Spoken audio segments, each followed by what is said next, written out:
चाहे कितना भी अभागा मनुष्य है, सुबह उठ 3 बजे से 6 बजे तक उठकर ब्रह्म मुहूर्त में कर लेगा 2 काम, तो चाहे जो चाहेगा वही मिलेगा।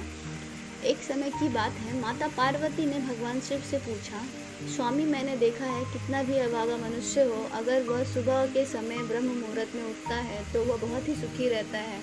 ऐसा क्यों है, मुझे ब्रह्म मुहूर्त का रहस्य बताइए। तब भगवान शिव ने कहा, हे देवी, मैं आपको इस प्रश्न का उत्तर एक कथा के माध्यम से बताऊंगा। कृपया आप इस कथा को ध्यानपूर्वक सुनना, और जो भी मनुष्य इस कथा को पूरा सुनेगा वह कभी भी इस अवसर को अपने हाथ से जाने नहीं देगा। ब्रह्म मुहूर्त का रहस्य जानकर पूरा जीवन बदल जाएगा। भगवान शिव कथा को सुनाना प्रारंभ करते हैं और माता पार्वती से कहते हैं कि बहुत समय पहले की बात है, काशी में दीनू नाम का एक लड़का रहता था। वह लड़का बहुत ही अच्छा था, लेकिन एक उसमें गलत आदत थी, वह देर तक सोता रहता था। सुबह उसे जागने के लिए घर वाले कई प्रयास करते, परंतु वह रोजाना देर समय तक सोता रहता। वह लड़का कभी भी 9 बजे से पहले नहीं उठता था। जब वह बालक था तब परिवार वालों ने सोचा कि जब यह बड़ा हो जाएगा तो इसकी आदत में सुधार हो जाएगी, परंतु वह लड़का जैसे जैसे बड़ा होता गया उसकी यह आदत और भी गहरी होती चली गई। दुनिया इधर से उधर हो सकती थी, लेकिन वह लड़का कभी भी जल्दी नहीं उठ पाता था। उसके पिता उसकी इस आदत से बहुत ही ज़्यादा परेशान रहने लगे। उस लड़के को ढेरों नकारात्मक शक्तियों ने घेर लिया। वह सभी को पलटकर जवाब देता था और दिन भर उदास रहता था। इसका असर उसके स्वास्थ्य पर भी पड़ रहा था।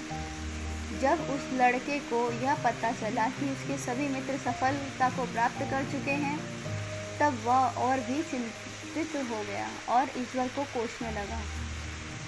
वह बार बार कहता कि मेरी किस्मत ही खराब है, परंतु उसके पिता अच्छी तरह से जानते थे कि उस लड़के के असफल होने के पीछे क्या कारण है। भगवान शिव ने कहा, हे देवी, फिर एक दिन की बात है, उसके पिता को किसी सन्यासी के बारे में पता चला। उसने तुरंत अपने बेटे की समस्या लेकर उस सन्यासी के पास जाने का निर्णय लिया। सन्यासी को बेटे की आदत के बारे में बताया और सन्यासी ने कहा कि कल आप अपने बेटे को इस आश्रम में आने को कहिए। फिर उस लड़के का पिता अपने घर की ओर चला गया।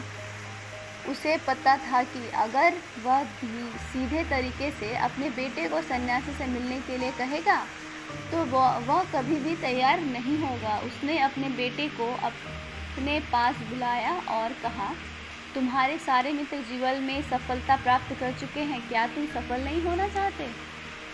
लड़के ने उत्तर दिया कि ज़रूर पिताजी, परंतु जब भी मैं उनसे उनकी सफलता के बारे में पूछता हूँ तो वह मुझे कुछ नहीं बताते। भगवान शिव ने कहा, हे देवी, फिर उसके पिता ने कहा कि मुझे यह रहस्य पता चल गया है कि वह सभी क्यों सफल होते जा रहे हैं।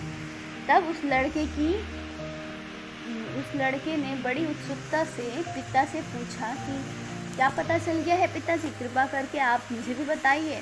उसके पिता ने कहा कि कल सुबह तुम्हें एक सन्यासी के आश्रम में जाकर उनसे मिलना है। यदि तुम वहां पर समय से पहुंच गए तो वह सन्यासी तुम्हें ऐसा मंत्र बताएगा जिससे तुम सफल हो जाओगे, परंतु एक समस्या है। लड़के ने कहा कि पिताजी, मैं कल पूरी रात जागता रहूँगा और सुबह सन्यासी से मिलकर आऊँगा। उसके पिता ने कहा कि ठीक है, तुम वहाँ जाकर उस सन्यासी की आज्ञा को मानना। पिता की बात सुनकर वह लड़का बहुत अधिक खुश हुआ। जीवन में पहली बार था जब वह रात्रि में जाग रहा था, परंतु थोड़े ही समय बाद उसे नींद आ गई और वह सो गया। फिर अगली सुबह जब वह उठा तो उसे पता चला कि सन्यासी से मिलने का समय समाप्त हो चुका था। उसके पिता ने लड़के की तरफ देखा और कहा कि तुम जीवन में कभी सफल नहीं हो पाओगे, जाओ और जाकर सो जाओ। पिता की यह बात सुनकर उस लड़के को बहुत ही दुख हुआ। उसने मन ही मन स्वयं को चुनौती दी कि कल सुबह वह सन्यासी से मिलने अवश्य जाएगा। उसने अपने पैर में एक छोटा सा घाव बना लिया जिससे दर्द के कारण उसे रात भर नींद नहीं आई। भगवान शिव ने कहा, हे देवी, यह ऐसा पहला अवसर था जब उसने अपने जीवन में पहली बार सूर्योदय देखा था। वह तुरंत ही तैयार हो गया, सन्यासी से मिलने के लिए चला गया। आज उसका अनुभव कुछ अलग ही था। वह बेहद शांत महसूस कर रहा था। चलते चलते वह लड़का जैसे ही सन्यासी के आश्रम में पहुंचा तो वहां उस पर उसने देखा कि सन्यासी और उसके सभी शिष्य ध्यान लगाकर बैठे हुए थे। भगवान शिव ने कहा, हे देवी, फिर जब ध्यान का समय समाप्त हुआ तब लड़का उस सन्यासी के पास पहुंचा और उन्हें प्रणाम करते हुए बोला कि आपके पास कोई ऐसा मंत्र है जिससे मैं सफल हो सकता हूँ? कृपा करके मुझे वह मंत्र बताइए। मैं भी अपने मित्रों के समान सफलता पाना चाहता हूँ और अच्छा जीवन जीना चाहता हूँ। भगवान शिव ने कहा, हे देवी। फिर सन्यासी मुस्कुराते हुए बोले, अच्छा, तो तुम वही बालक हो। तुम्हारे पिता मुझसे मिलने आए थे और उन्होंने तुम्हारे विषय में मुझे सब कुछ बता दिया था।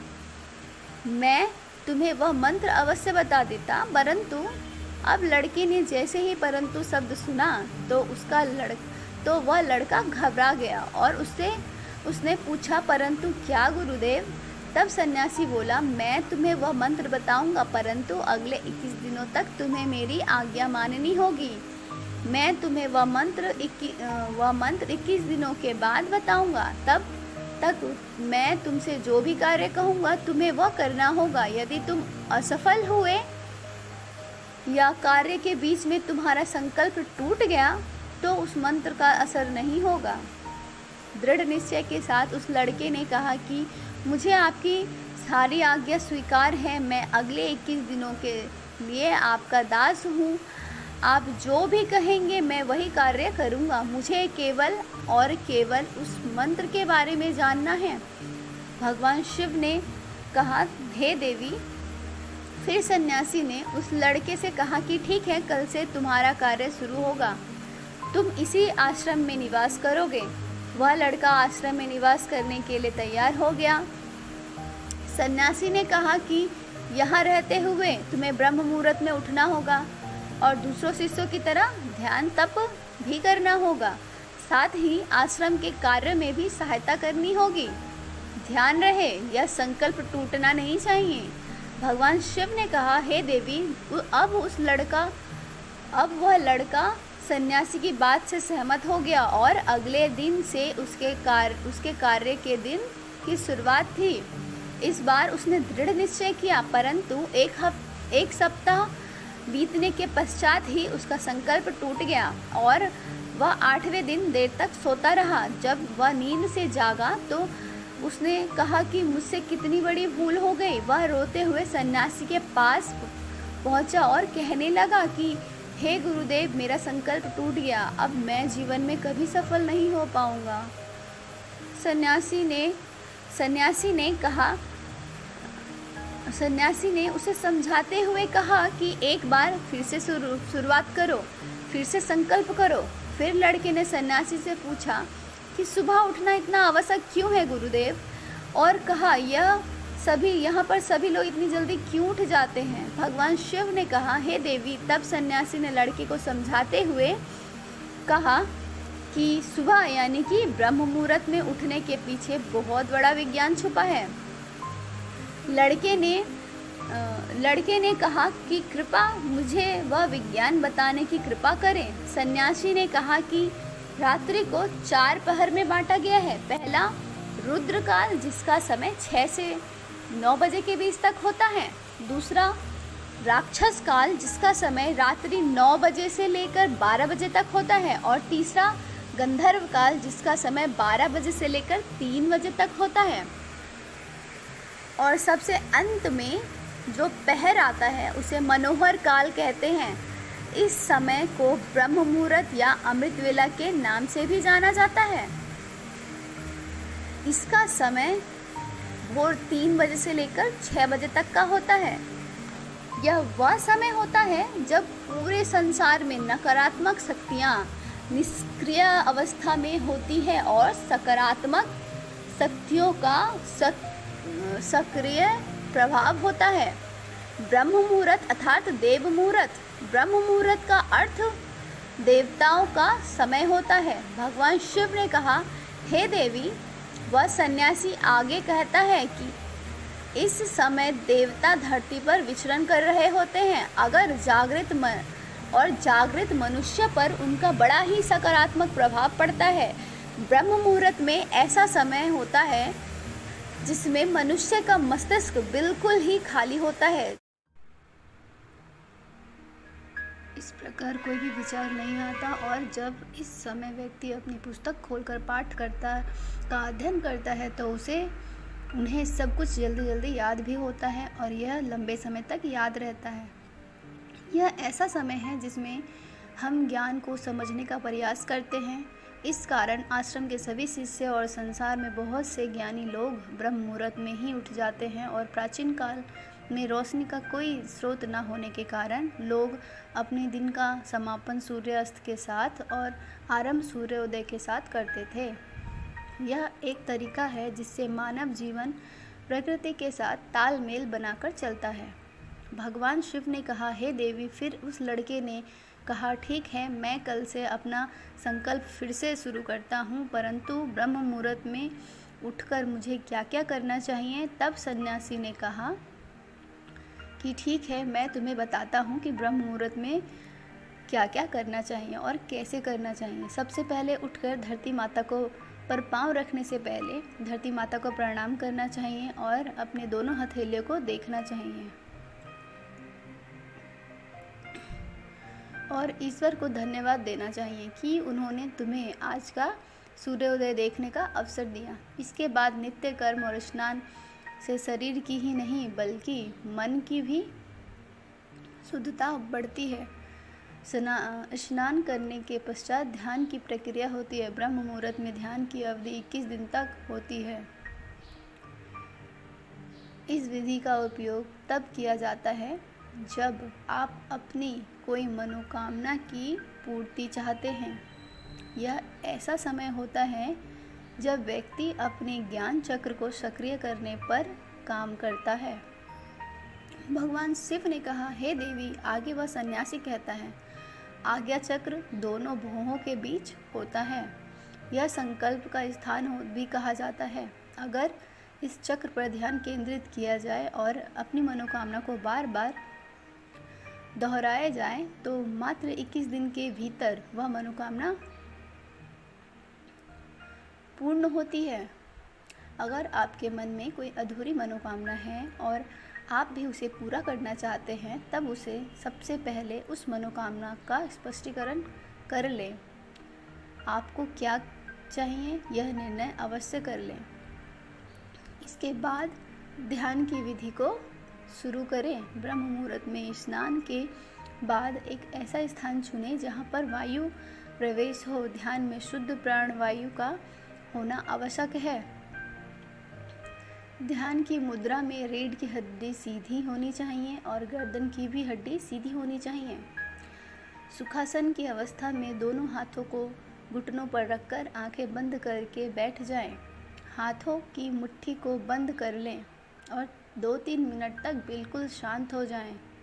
जब आपका शरीर स्थिर हो जाए और श्वास भी शांत हो जाए, तब उसके बाद अपना सारा ध्यान आज्ञा चक्र पर लगाएं। इस दौरान लंबी गहरी सांस लें और सांस को रोककर रखें। इस समय आप अपनी इच्छा को मन ही मन दोहराएं और अपने मन से इष्ट देव और देवी देवताओं और गुरुजनों का चिंतन करें।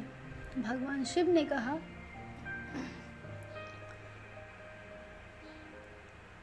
हे देवी। उस सन्यासी ने कहा, जब सांस को रोकना कठिन हो जाए तब धीरे धीरे सांस को बाहर की ओर छोड़ो। सांस को नाक से भरें और मुख से बाहर। इस प्रक्रिया को 3 से 4 बार प्रतिदिन दोहराएं। ऐसा प्रतिदिन करने से आपकी जो मनोकामना है वह अवचेतन मन तक अवश्य पहुंच जाएगी। इस और इच्छा पूर्ति जल्दी ही होगी। आज्ञा चक्र सक्रिय होता है और हमारी आज्ञा को पूरा करता है। सांस को रोक कर रखने के दौरान शरीर में आपातकाल की स्थिति हो जाती है। जिससे कि आप बेकार की बातें सोचने और विचार करने से बचते हैं। ब्रह्म मुहूर्त के समय ईश्वर की विशेष कृपा होती है और कोई भी व्यक्ति अपनी मनोकामना को इस समय दोहराता है तो उसकी इच्छा जल्द से जल्द पूरी होती है। भगवान शिव ने कहा, हे देवी, इस प्रकार सन्यासी ने उस लड़के को ब्रह्म मुहूर्त का महत्व बताया। अगले 21 दिन तक उस लड़के ने बड़े ही मन के साथ इस प्रक्रिया को अपनाया। अब वह बहुत ही ज़्यादा अनुशासित और शांत स्वभाव का बन चुका था। उस लड़के ने जैसे ही अपना संकल्प पूरा कर लिया, उसके बाद वह लड़का बड़े ही प्रसन्न भाव से सन्यासी के पास पहुंचा और कहने लगा, हे गुरुदेव, मैंने 21 दिन का संकल्प पूरा कर लिया है। अब कृपा मुझे सफल होने का मंत्र बताइए। तब सन्यासी ने मुस्कुराते हुए कहा कि पिछले 21 दिनों से जो तुम अभ्यास कर रहे हो वही तुम्हारी सफलता का मंत्र है। जो व्यक्ति ब्रह्म मुहूर्त में उठकर ध्यान प्रक्रिया को सही से करते हैं वह जीवन में कभी असफल नहीं हो सकते। तुम्हें ब्रह्म मुहूर्त का रहस्य पता चल चुका है। अब तुम इसे जीवन पर्यंत करो। तुम्हें जीवन के लक्ष्य और सफलता दोनों प्राप्त होंगे।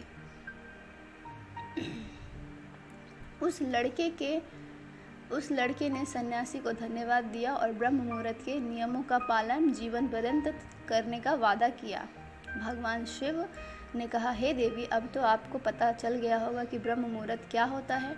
तब माता पार्वती ने कहा, हे स्वामी, अब मुझे ब्रह्म मुहूर्त का संपूर्ण ज्ञान हो गया है। इतना कहकर माता पार्वती ने भगवान शिव को प्रणाम किया। धन्यवाद आपको। यदि वीडियो पसंद आई हो तो लाइक और सब्सक्राइब ज़रूर करें। मेरे चैनल पे नए हैं तो सब्सक्राइब कीजिए मेरे चैनल को।